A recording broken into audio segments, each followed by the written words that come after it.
Sup, y'all? It's Melder. 2024 is over, so today is going to be all about my Commander games for the year and the statistics around them. So, in my last video, we did a 6 month update, and quite a bit has changed in the latter 6 months of 2024. So, we're going to get down to the nitty gritty, talk about all the stats I recorded, and my thoughts on the year for Magic and specifically for Commander. Now, for some context of the year and the statistics, I am a casual Commander player. I play at a local game store with a friend once or twice a week, and then I have a friend group that I've played with for a few years now, and we play about once every other month for a whole day. Uh, my decks are all casual, like mid to high level power. I have some budget decks that are a bit lower power, and none of these games are CEDH or even close to it, really. And also, all of the games that I've tracked for the year of 2024 are going to be 4 player games. So I did play quite a few 3 and 5 player games, but I didn't track any of them. I thought the statistics for those would be a little bit too tedious to track overall. So, in terms of the large scale stats, right away, I have played 171 games of 4 player Commander in the year. And out of those 171 games, I have won 55 of them for a total win rate of 32.16%. Now, I think that is a bit on the high side. I feel like I play a lot more Commander than, or a decent amount more than the average person, considering how consistently I play. So I think 32.16% is a bit above the ideal point, which would be like 25 to 30%. But I think hovering under 35% is solid nonetheless. Now, in terms of other statistics that I tracked, we also tracked seat order win percentage. So with the win rates, I appears I did best in seat 2 with a 35.9% win rate, and my worst seat was actually seat 3 at 28.95% win rate. So all in all, my seat position or my turn order didn't really matter that much. All of them I did stay above 25%. And I think with the variance of casual games specifically, I don't really think seat order actually matters that much. I mean, in something like CEDH or tournament EDH, I think seat order will matter quite a bit more. But in casual, like there's so many variables that can change up the win percentage per seat order. Like the first 2 people could take really bad mulligans, or maybe when I played in seat 3, I chose a deck that was way underpowered compared to the rest of the table. So, although an interesting set of statistics, I don't necessarily think they are that conclusive to anything that overarching, really. Now, in terms of like the document itself, I guess I should break down a little bit of how I had things laid out. So, if you can see here, we have players 1 through 4, the Wincons slash finisher, a balance section, and then winner, me, and then Keg. So me and my friend Keg, we did this mainly together. There are quite a few games, or a fair amount of games, that we didn't play together, and he's played some games without me, of course. But we decided, I mean, he kind of hopped in after the second half, in the latter half of 2024. He helped to do a lot of the formulas for the spreadsheet itself, and we decided to do this kind of turn order way to help track everything else, and you'll see some of that later in the video. But player order, I mean, if you see here on the left, the green highlights are the decks that won, and you can also see that in the winner tab on the right. And the bolded deck list, or bolded commander, is the deck that I played. So otherwise, we have every commander in the game listed in that game rather, in turn order. And then the win con slash finisher is how the game ended, not necessarily how like what the first person got knocked out or the majority of people got knocked out. It's how the game itself ended. Uh, the next thing is the balance, as I said before, and the balance is basically, do I think my deck was chosen properly or balanced properly to the rest of the pod? Do I think my deck was overpowered or do I think my deck was underpowered? And then the options are no, yes, and maybes. Because I think with maybe it could go either way, but I'd have to play more games with the exact pod to really know for sure if this was kind of like an outlying game for that deck. Like, oh, I got like a nut draw or all of my best cards, or I missed a bunch of land drops, so I'm not actually sure if my deck could have performed on par with the rest of the table.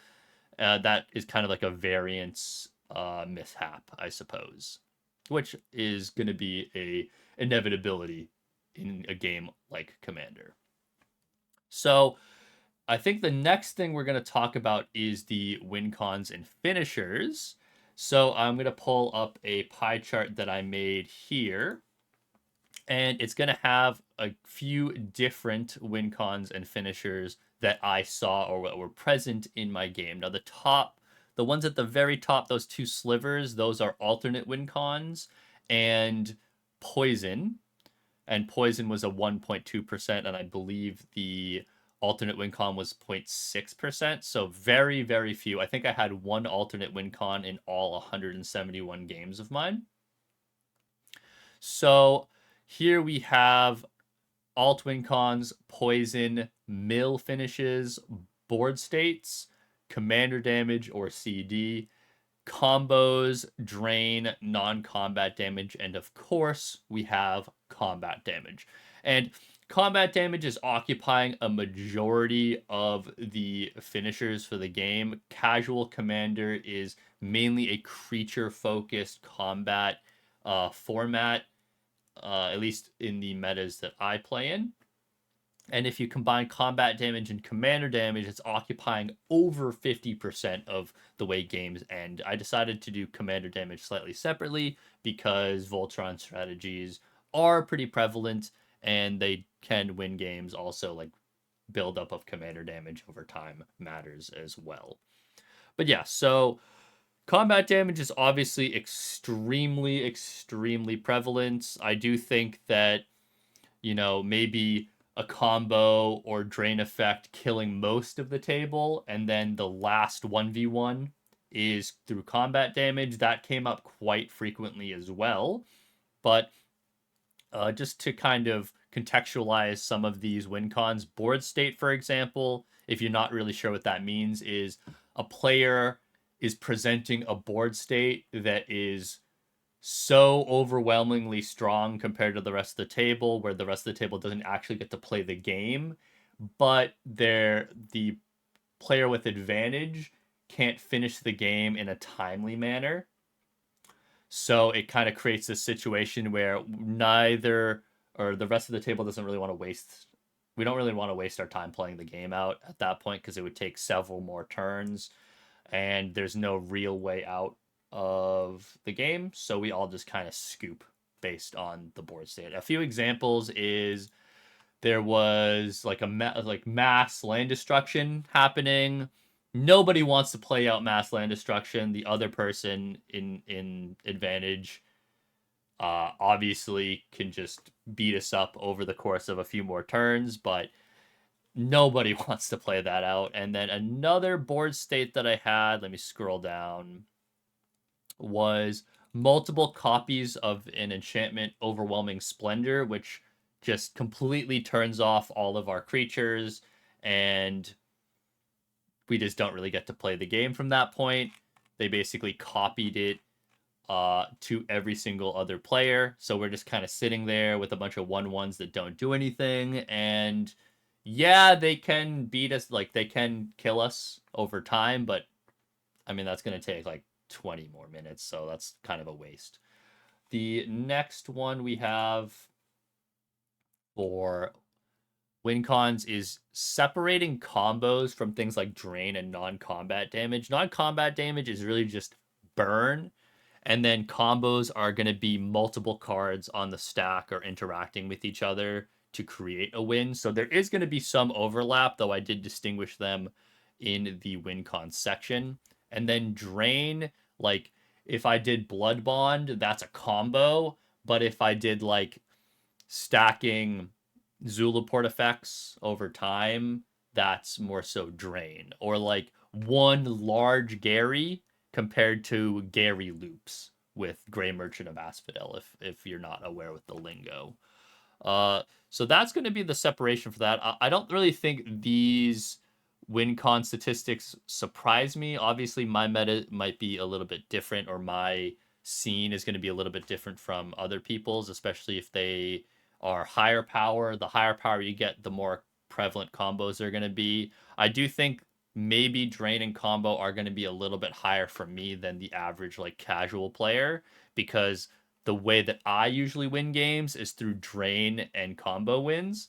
So I think combat damage might actually be higher for a fair amount of people, especially if their meta is all about beating face with large creatures. After that, I want to talk about some of the individual deck statistics for myself. So right here, I have about 13 decks at this point. Some of them have been retired, and I've made some decks in the latter half of 2024. So I think first we're going to talk about some of the decks that I have retired. And the first one we're going to talk about is Troyan Gutsy Explorer. Now, this is a Simic Dork commander, and he really cares about X spells or large CMC spells, whether it be creatures or so on. I used to like do or cast a lot of Hydras and then try to finish with a Genesis Wave or something like that. And I took that deck apart mainly to create the deck Helga Skittish Seer, which is a Bant version of Troyan, but that came out in Bloomborough. So she basically does the same thing, except she adds white to the color pie, and also she only cares about creatures. She doesn't actually care about large CMC spells. Her caveat is creatures specifically. And most of the pieces for Troyan went into making Helga. So Helga is a new deck, and Troyan was a retired deck. So I retired Troyan mainly because I liked Helga a little bit better, and also just honestly, Simic is not really a. I do like blue, but Simic and creature focused strategies aren't something that I gravitate towards too much unless it's a kindred based strategy.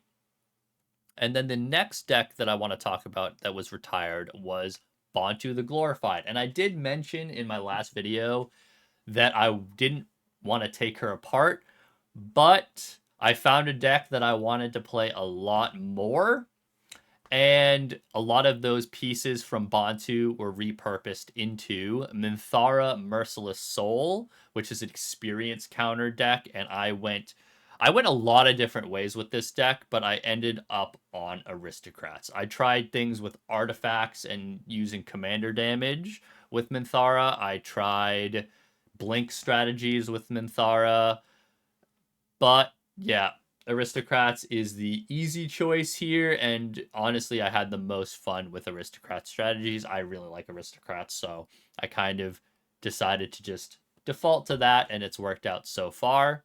And I've played Minthara quite a bit, but we're gonna get into like play amounts and play time a little bit later. And then a few new decks that I've made from the year, because those are the only ones that I have retired.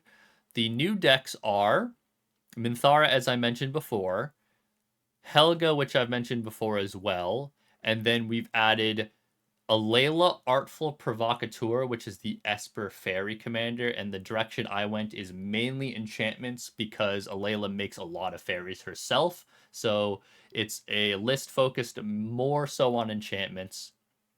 And it does have some Voltron aspects, obviously, because some auras, like all that glitters and ethereal armor, synergize quite well with Alayla because she has a ton of keywords. She has Death Touch, Lifelink, and flying. So if I give her like first strike and have 10 enchantments on the board, it is really going to buff up Alayla and make her quite a scary threat.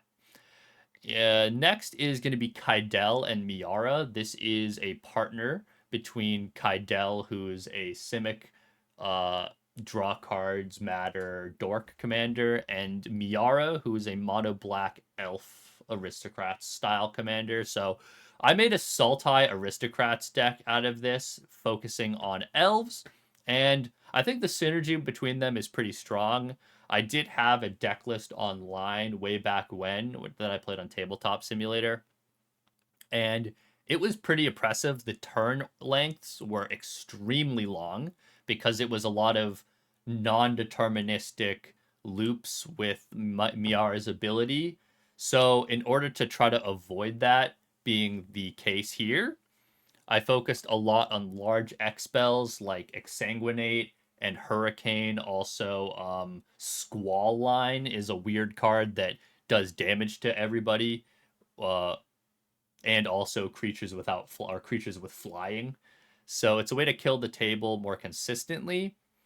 And I also made the deck more budget focused. So the budget is like $60-ish, so the price of a AAA video game, and the deck has been performing okay. I mean, the consistency is much less there because of the budget restrictions, but overall, been a pretty fun deck. I've been playing it a decent amount, even though I've only had it for about a month, just to fine tune it, get the kinks out of it, and kind of learn the play pattern and the lines a little bit easier to make my turn shorter.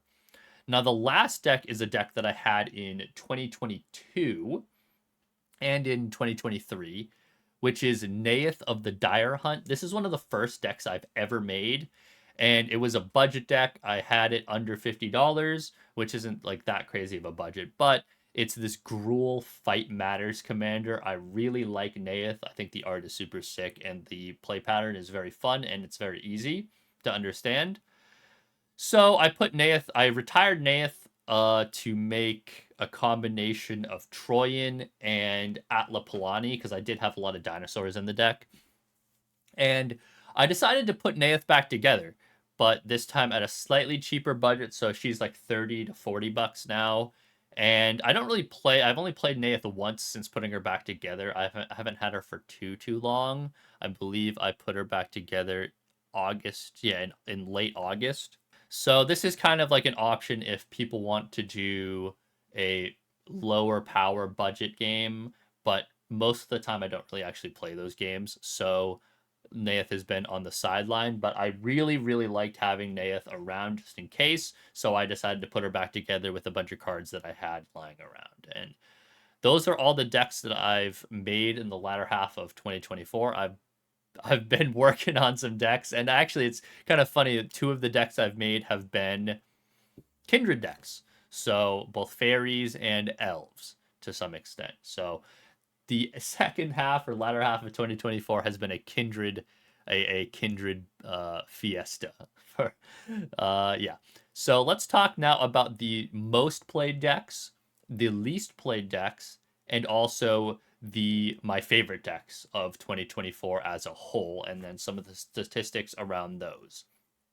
So my least played decks, obviously, we have some decks that I've made in the latter half. So Nath is one of them, Helga is another, and then the third least played deck is Kaidel and Miara. So we'll start with Nath because it's super simple. I've only played Nath once. She has a 0% win rate. I don't think I want to take her apart. I've taken her apart once and I felt inspired to put her back together, so that's kind of a sign to me that I shouldn't take her apart again. So we're going to be trying to play her more in 2025, and I do plan on doing statistics for 2025 as well, and we're going to see how that goes. Helga Skitterseer.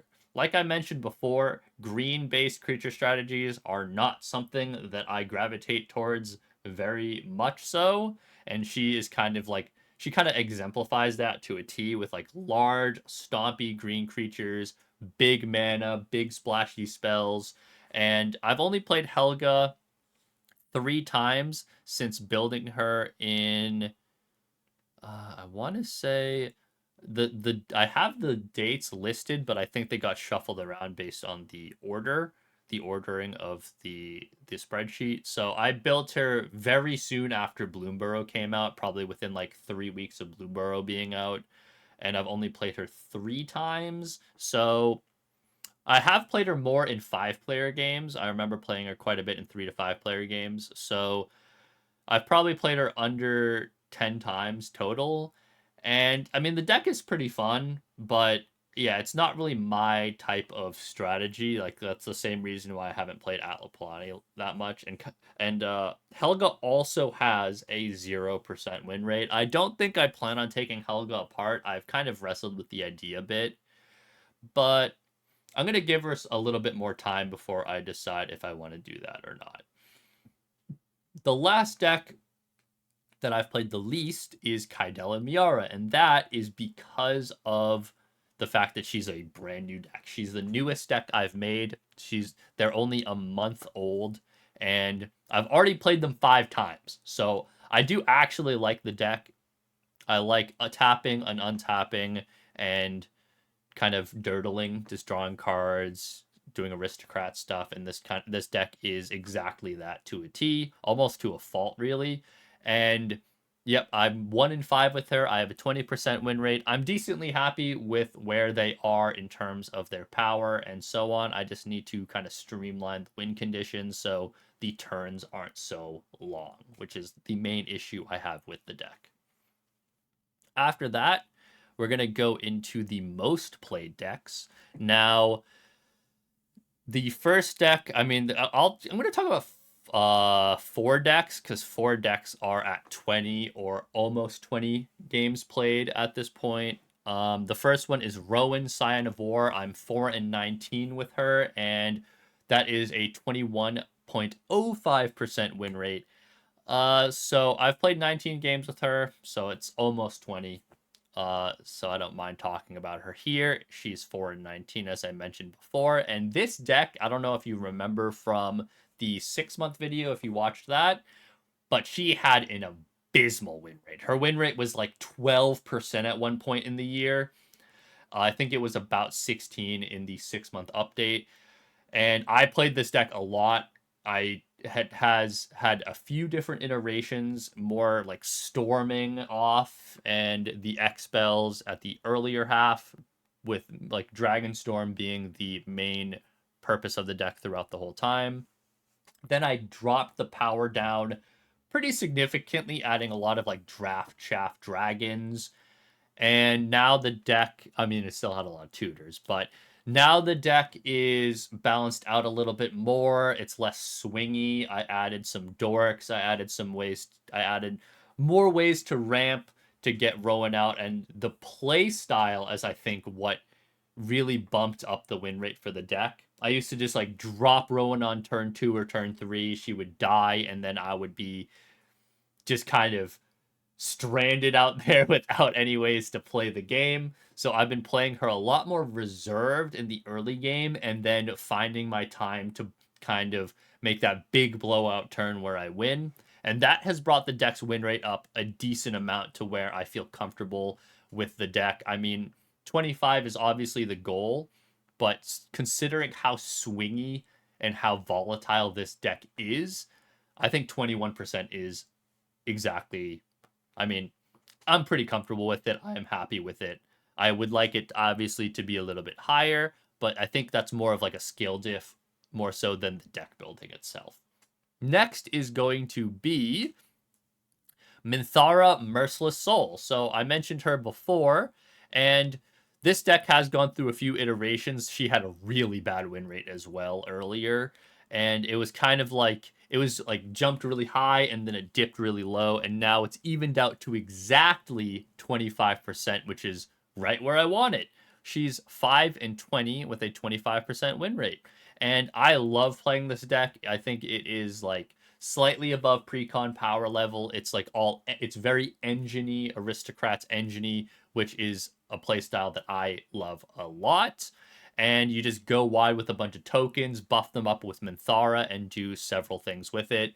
Some things that I've been really liking doing is using cards like Shadowheart or Gisa that and Elenda the Dusk Rose that when you do things based on creatures' powers. So like with Shadowheart, you draw cards based on a creature's power. With Elenda, she when she dies, you make tokens based on her power. And then with Ghoul Call or Gisa, I believe that's the one. It might be Gisa. Um, it's one of the mono black Gisas. When you sacrifice a creature, you make zombies based on the creature's power. So obviously that synergizes with Minthara very well. I've had a lot of fun making like massive armies of zombies or vampires with Minthara's buffing ability. And also I've been experimenting a little bit with Myriad in the Minthara deck using like there's this angel with Myriad. I'll pull them up on screen, and there's like some dwarfs with Myriad as well. And Myriad triggers Minthara's ability because a permanent has left because they get exiled at the end of combat. And also it allows me to really make use of Minthara's power buffing ability, so I could like swing like a 10-1 at three different people, and it puts a lot of pressure on the table, which is nice. So it is a deck I really, really love playing. I've been playing Minthara a lot since building her. Obviously, I've been playing a lot of Baldur's Gate 3 this year as well, and that kind of sparked more inspiration to take apart Bantu and build Minthara instead. After that, we have Narcy Fable Singer. Now, you could probably tell if you watched my last video that Narcy has not gone up too much in play time or games played since in the latter half of 2024. I do still love Narcy a lot. I feel like I've kind of played the deck a ton, and I think sagas and the way that I have this deck built, it is very streamlined at this point. It's very predictable at this point, and I still love the deck very much so. But I played the deck so much in the early half of 2024 that I kind of wanted to slow down and try other decks, build other decks, and play other decks. So I've been playing her actually a few more times now because I've gotten the itch to play the deck a bit more, and I still love the deck quite a bit, as I've mentioned ad nauseum at this point. But we did slow down quite a bit. She is 7 and 26 with a 26.92% rune rate, exactly where I want her to be. This is like my quintessential mid power mid range deck, just valuing out with Narcy and just playing a bunch of sagas or enchantments, so on. And then it has like some combo wins or drain wins with Narcy's ability. So I think it's perfect. Sagas are very straightforward. You know exactly what you're gonna get. I mean, you can see the card and what the next steps are uh, on the board. So you're not really hiding that much. It's a lot of protection from Narcy, as I mentioned in my deck tech for her. And yep, it's very solid. I can play her against precons without too much of an issue. I can play her against slightly higher power decks as well without that much of an issue either. So Narcy, great deck. I'm probably going to play her a lot more in 2025 because I've been on a bit of a break with her. Now, the last deck I'm going to talk about for playtime, and I think my most favorite deck of the year, is Marchesa, Dealer of Death. I had her playable at the end of April, so like April 27th, I think. And I've played her 29 times in 4 player games. I've definitely played her almost close to 40 games total if you count 5 and 3 player games. But she has a 34.48% win rate, and I think that win rate I'm comfortable with being slightly higher than the average because of the way how this deck works and the amount of reps I put in for this deck. I'm very comfortable playing this deck now. I know pretty much everything I need to know about this deck. Obviously, experience will improve my play, but I think I've become quite proficient with this deck over time. The deck has changed a little bit since the deck tech I've made, and it gone off of a combo win, which I think inflated the win rate at the early stages of the year. And it's kind of more focused towards artifact based combat with Cyberdrive Awakener animating all of my little rocks and crime committing artifacts, because this is a Grixis artifact list that really focuses on just committing crimes on everybody's turn and accumulating a ton of card advantage throughout the game. So Marchesa has been my most played deck and my favorite deck. Obviously, that makes sense how they coincide. And yeah, super, super happy with Marchesa. This deck is so fun to play, and I really like it. I might nerf it, honestly, a little bit more because I think with Unwinding Clock, the deck becomes a little bit... It goes from, like, kind of fun and unique to a little bit oppressive just based on, you know, the amount of stuff that goes on with it, and I don't want to occupy too much of turn real estate, but that's been my most favorite deck. Obviously, I think, or not, maybe not obviously, but Minthara is another one of my favorite decks throughout the year. Really, really liked Minthara, and I've already talked about her, so we're gonna kind of skip over that. Then some other decks that have been really fun to play for me have been Emery, Lurker of the Loch. I mean, this is my first deck I ever made in paper, the first deck I ever made online in general, the deck I learned how to play Magic the Gathering on.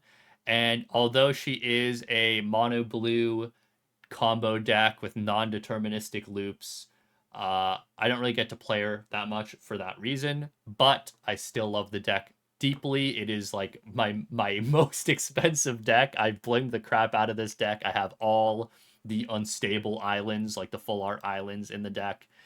And yeah, I just love this deck deeply. I'm never going to take her apart. And anytime I have the opportunity to play her, I absolutely will.